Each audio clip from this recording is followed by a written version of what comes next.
Everyone, so thank you so much for coming back after lunch. And this afternoon we'll be going back into the content. Next up will be the economics case, and I will hand the floor over to Evelyn to give us an introduction. Thank you. Thank you. Good afternoon, and thank you everybody who's joining us again on the webcast. I have the pleasure of introducing our panelists. First, we're going to hear from Saugato Datta, who is Managing Director of Ideas 42, where he designs, tests, scales up applications of behavioral economics, and he'll be talking about understanding the ways in which economics influence behavior and actions. After him, we'll be hearing from Judith McFarlane, and she is Perry Chair in Health Promotions and Disease Prevention at Texas Women's University, where she's a researcher focusing on health effects of violence against women. She's going to talk about incorporating costing into a promising gender children-based violence prevention programs, Right to Play. And then third will be Meg Garnier, Secretary General of the Child Fund Alliance, which provides strategic direction for a network of Alliance members. And she'll be talking about the costing and economics case within violence against children. So please, if you could begin. Sure.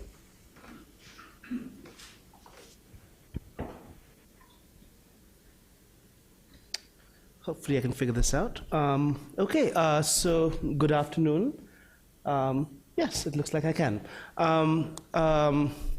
I thought at the beginning that I was maybe a little bit of a misfit on an economics panel, because while I am trained as a development economist, what I do now is really look at applications of behavioral economics, which is, I like to describe as a subfield that sort of emerged when economists discovered psychology and realized that their models of human decision-making were incredibly simplistic and could do with a bit of a reboot. So with that said, what I'll talk about today is a little bit sort of just to introduce what is meant by using applied behavioral economics for intervention design, why it might be useful when thinking about violence prevention, and then a little bit of a flavor of some ongoing work that Ideas 42, the organization I work for, has in the field of violence prevention, interpreted, as you'll see, fairly liberally. So I should say as well, it's a pleasure to be here because I'm not a violence specialist. I do some work that intersects with the field of violence prevention, so it's fantastic to be in a room with people who actually are specialists, and I can hope to learn a fair bit. So, this is, just to sort of set the stage, 2 or 3 years ago, Sendhil Mullainathan at Harvard, who's the co-founder of Ideas 42, and I wrote a paper for the Center for Global Development here in DC, just trying to make the case for using behavioral economics in policy design. And the basic argument was really just that any kind of program that involves delivering something to people involves human behavior. It involves human behavior on the part of those delivering the services. It involves human behavior on the part of those accessing the services. And therefore, if we use this discipline of behavioral economics, which helps us to understand why people act and choose as they do, we might be able to design more impactful interventions. And so this was a case for kind of, thinking about this in this context of program design broadly. And one could sort of, we didn't talk about that in the paper, but one could sort of drill down from that to think about violence. And again, violence results from a series of decisions and actions on the parts of people. These may be explicit or not, but there's a chain of things that's happening that is resulting in a violent outcome. And if we want, therefore, to perhaps mitigate some of this or prevent some of this, it might be worth thinking about the context in which these decisions are made, how these decisions are made, executed, and so on, in some detail.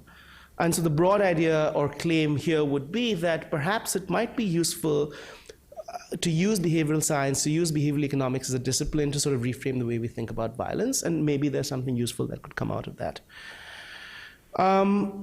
Here's a funny picture, but also, I think, a useful picture in trying to set the stage for what this field is. And I love this picture because when you look at it, it's sort of, you think to yourself, who are these people who are going into 24-hour fitness but are not using sort of 10 steps and using the escalator instead?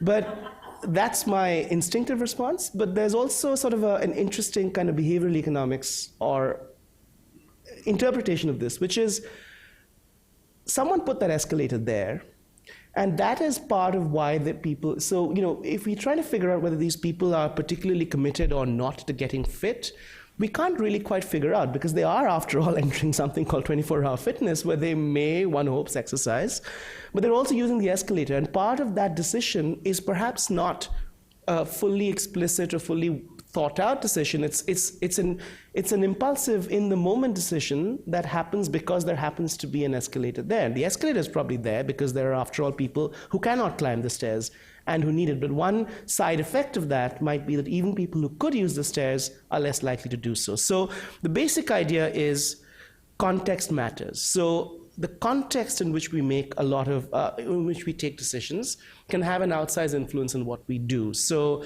this is, again, I said this is a bunch of economists discovering that economics isn't always terribly useful or not as useful as they'd like it to be.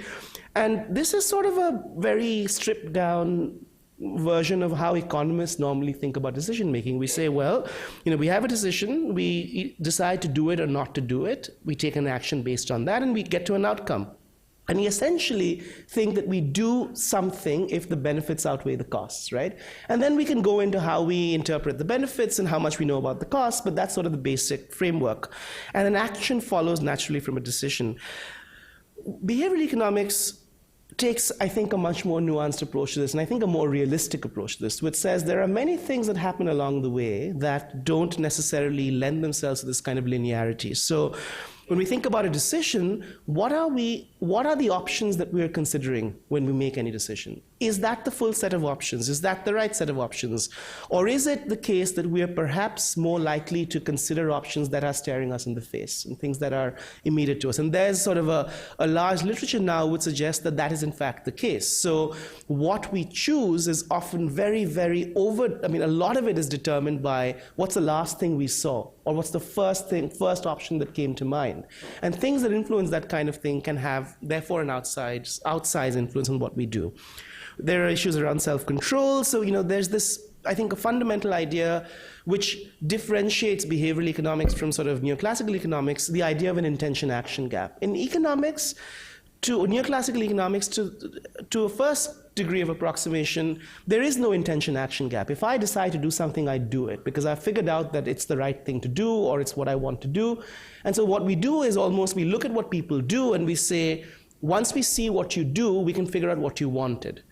And if you think back to the people using the escalator, it immediately tells you we can't quite figure out what people wanted from what they did, because other things are influencing what they did. And that isn't always a clear. So what it does, though, is it opens up this possibility of intervening. When we think somebody has formed an intention to do something, howsoever abstract, if there are things that prevent that intention from being translated into action, perhaps that is a window of opportunity for us.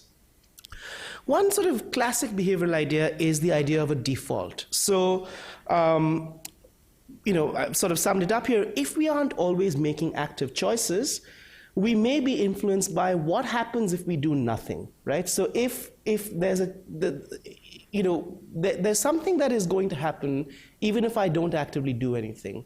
And it turns out that whatever that thing is, which is sort of the default option, ends up being done a lot more than the other options. So this is perhaps, for those familiar with the field, this is sort of probably terribly familiar, the idea of opt-out versus opt-in pension plan enrollment. So in the US, you used to have 401k plans where you had to actively enroll, and enrollment was low. And one of the ideas that came out of the behavioral literature was, if there is this kind of bias towards what happens if you do nothing, what if we flip this?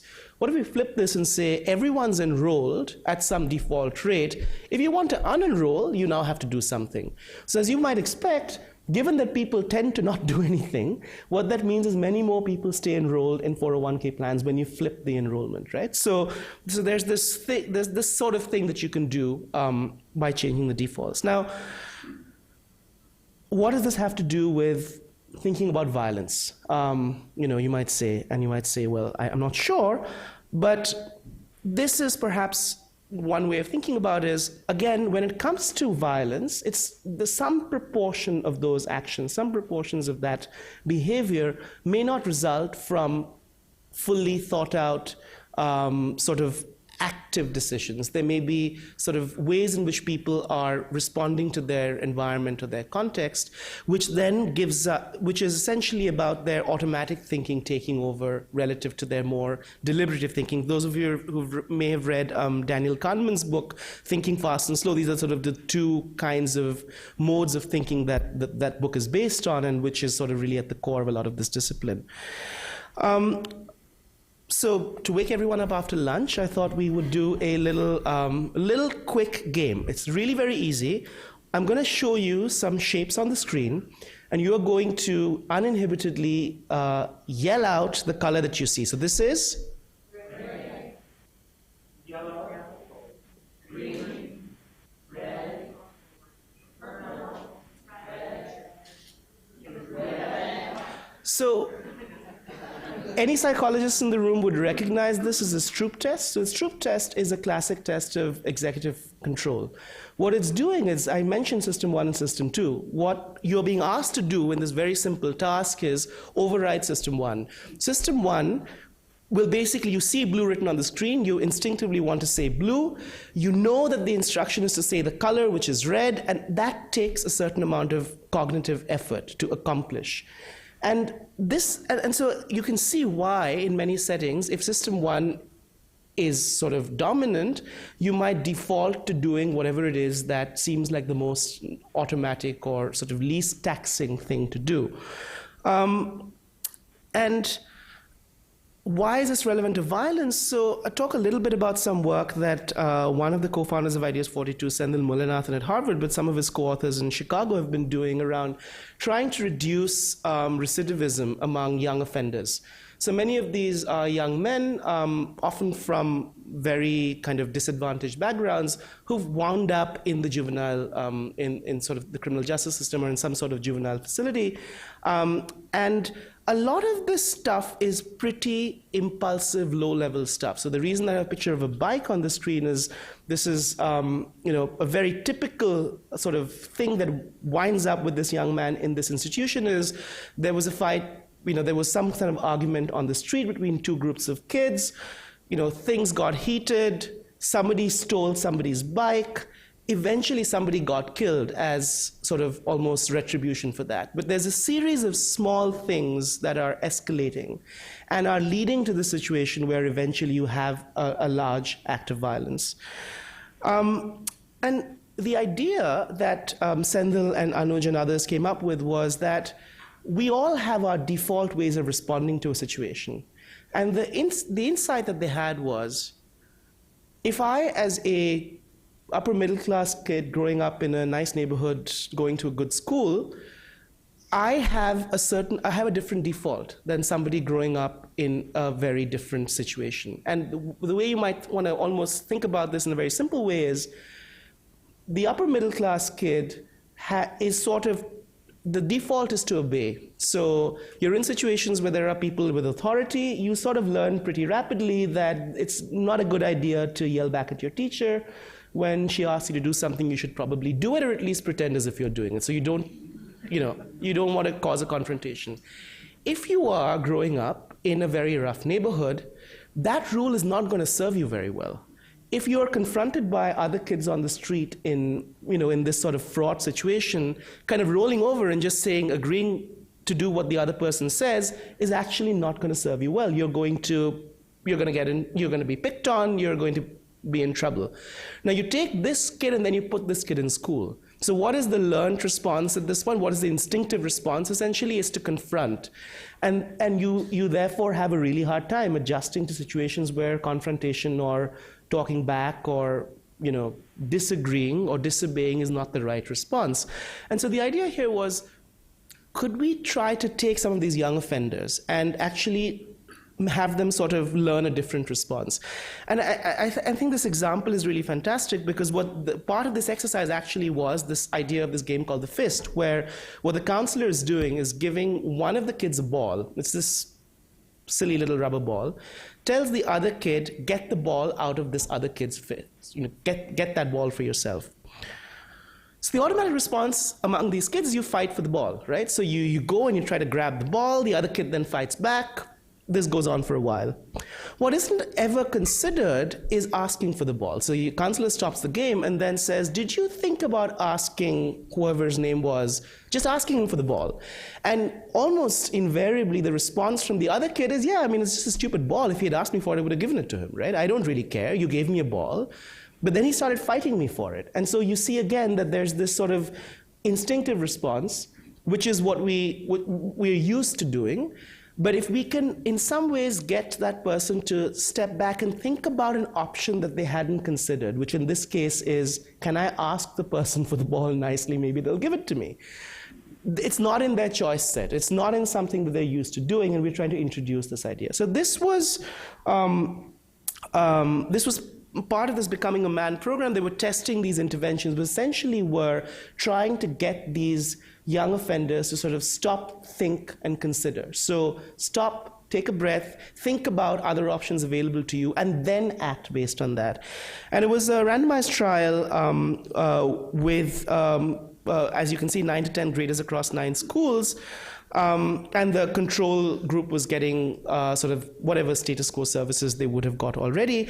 And you see a really, really strong effect on things like whether you get arrested for something violent.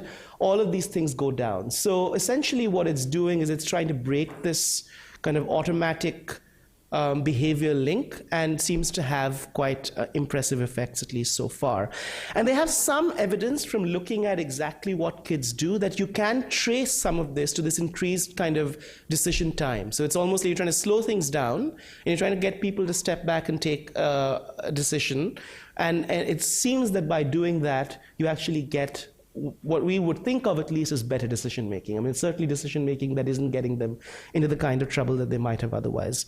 Okay, I have only about 4 minutes left, so I'm going to go very quickly, but just another example of an Ideas 42 project, which is looking at violence, but I think a little bit sideways, very similar in some ways to what was done in Chicago. This was in South Africa, in townships around Cape Town.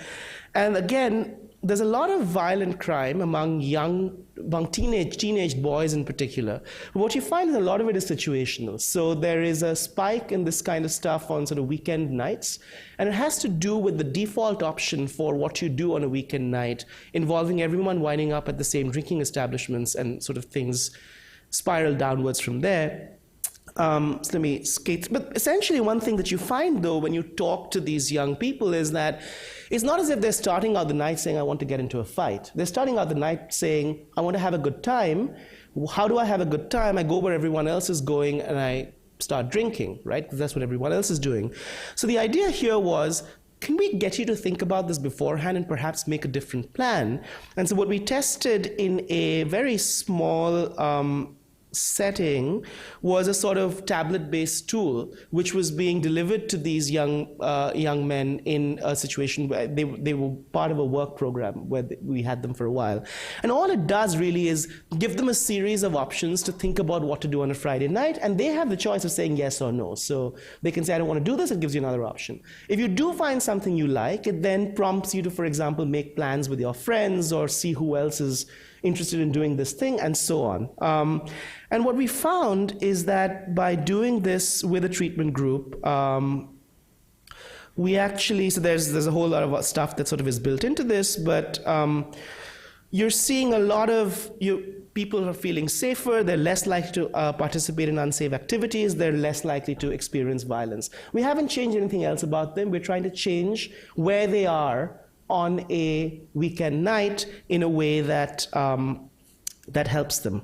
So finally, very quickly, on the more sort of maybe closer to the traditional economic ends of things, here's a project that I'm working on right now, which is looking at the issue of intimate partner violence in a slum community in Bangalore, India, and asking the question, we know that there is a strong correlation. We don't know that it's causal, but we can assume that there's a causal link, perhaps, between high alcohol consumption among men in these households and intimate partner violence. Can we try to reduce alcohol consumption? And in so doing, seeing whether it actually affects the rates of violence within the home. And the idea, oh, I'm sorry, I think I did something, never mind. How do I get it to, okay. All right, so let me talk about it while it gets back to the right slide. The idea here is that there's often actually, when you do sort of focus groups with a lot of this population, there's actually a recognition on the part of the men that they're drinking more than they would like to. So there's a recognition of this problem. There's also the kind of idea that there's nothing that they can possibly do about it. And so what we're basing this off of is a prior study in Chennai, which finds that you can actually create small financial incentives for abstinence from alcohol. So the study there, what the idea was essentially you sign people up for this program where they have to show up and be tested for alcohol at the end of the workday. If they are sober, they are able to be given a small financial incentive, and then they can do certain things with that incentive, such as save it up for a large purchase, put it in a commitment savings account, and so forth. And we're now trying to actually expand the study to see whether we can do this with husbands of women in a self-help group. The women have reported the husbands drink too much. They've also reported very high rates of domestic violence. So we're trying to see whether getting the husbands to participate in this program, where we essentially incentivize them with very small amounts of money. So these are not large amounts of money. They're the equivalent of a couple of hours' wages, if you are sober when you get tested, to see whether this increases sobriety and then actually also leads to reductions in violence. So I'm at the end of my time, and I'm going to stop. Sure. Yes. So unfortunately, I know the format is that we take questions at the end of the panel, but I have a train to catch, so I'm going to take your questions. So I'm going to open this up to the room, and I think you've done an incredible job on starting us as we look at building the case for economics and cost. And I was wondering if there was any questions for our presenter from the room. Well, then I'm kind of curious. Okay. While folks put their thoughts together, if when you think about intention-action gap, it's a great phrase. It's a great. How would I translate that if I was really trying to help somebody understand what is the economic benefits of addressing the intention-action gap? So essentially, I think it's almost canonically, it doesn't fit very well within a sort of an economic frame. Within an economic frame, if there is actually sort of a net benefit to doing something, then our assumption is that that thing should be chosen, right? Or will be chosen. And then we therefore get into the question of, if it's not being chosen, is it the case that the benefits are not either salient or clear or understood, or are the costs being overestimated? And that's one possible way of looking at things.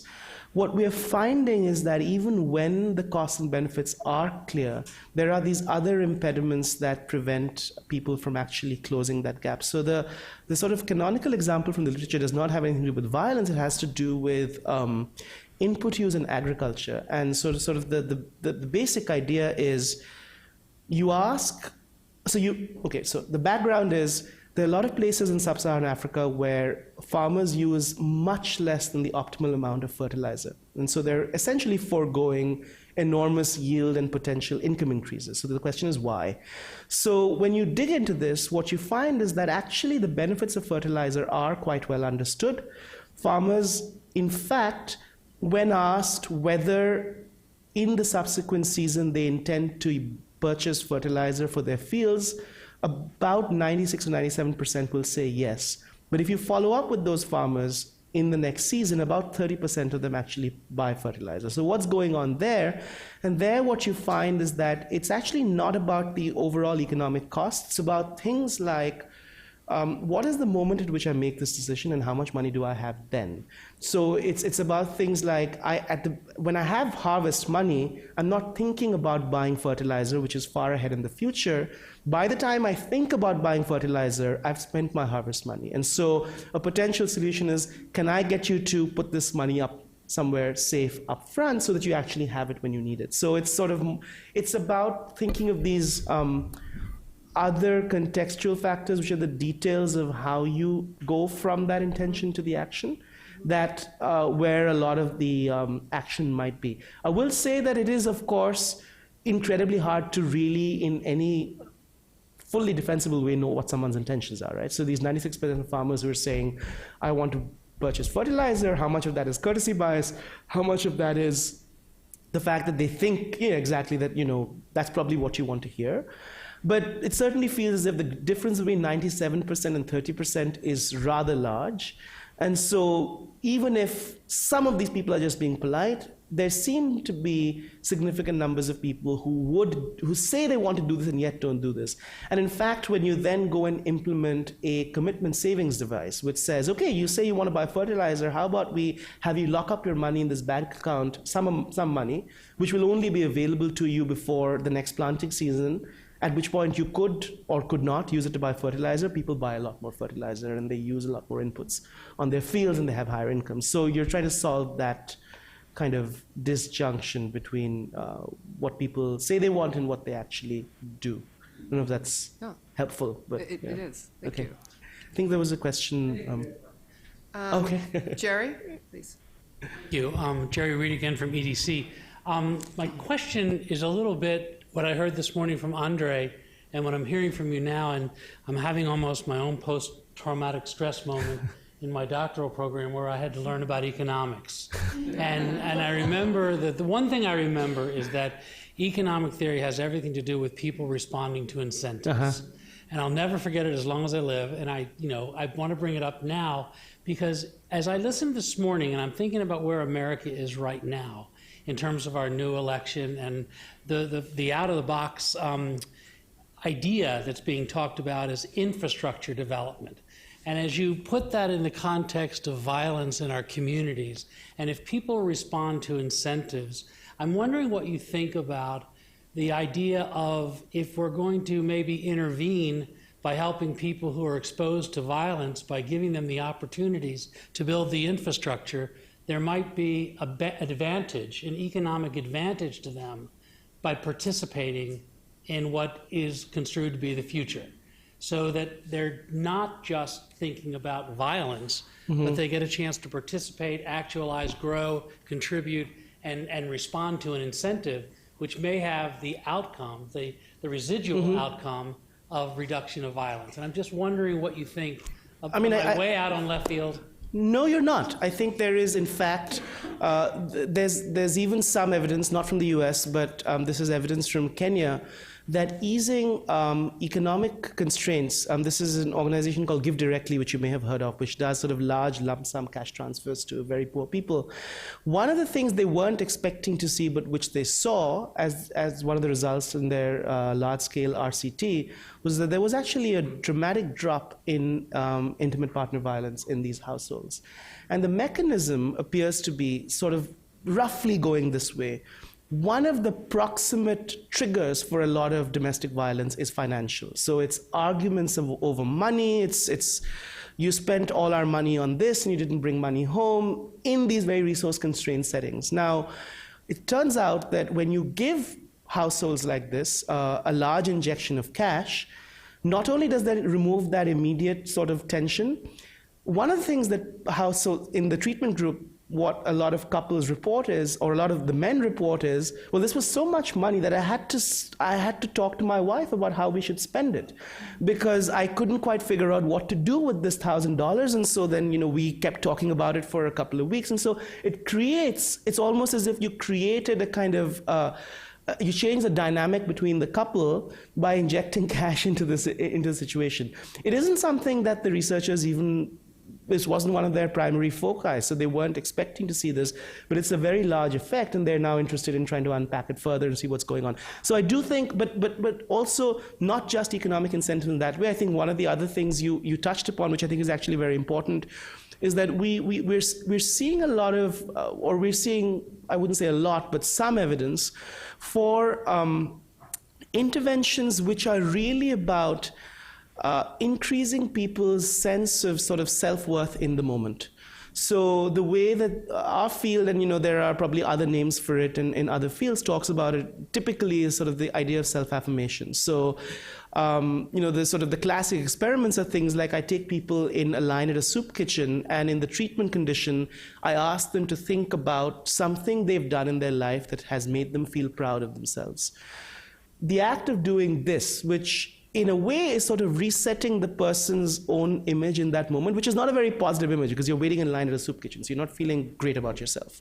But every person, it turns out, does have some things that they can feel proud of themselves about having accomplished. They can be small things, they can be big things, but they're things that they're not drawing upon in that instance. So by doing this kind of self-affirmation exercise, you find that, for example, receptiveness to assistance through public programs goes up enormously. So a lot of people who otherwise dismiss a lot of potential assistance as being something they're never going to get or not going to bother applying for, what's the point, I never get anything anyway. You do a self-affirmation exercise with them and you find that they are now suddenly willing to consider it. Now, we have no evidence about, say, the long-term effects of these, but it sort of says to you that something very small about the interaction you have at the moment. So I mean, this is sort of a little bit of a crazy idea, but you're standing in some sort of line to submit paperwork for some assistance program, and typically you're asked, whatever, name and date of birth and social security number, and you do this, do that.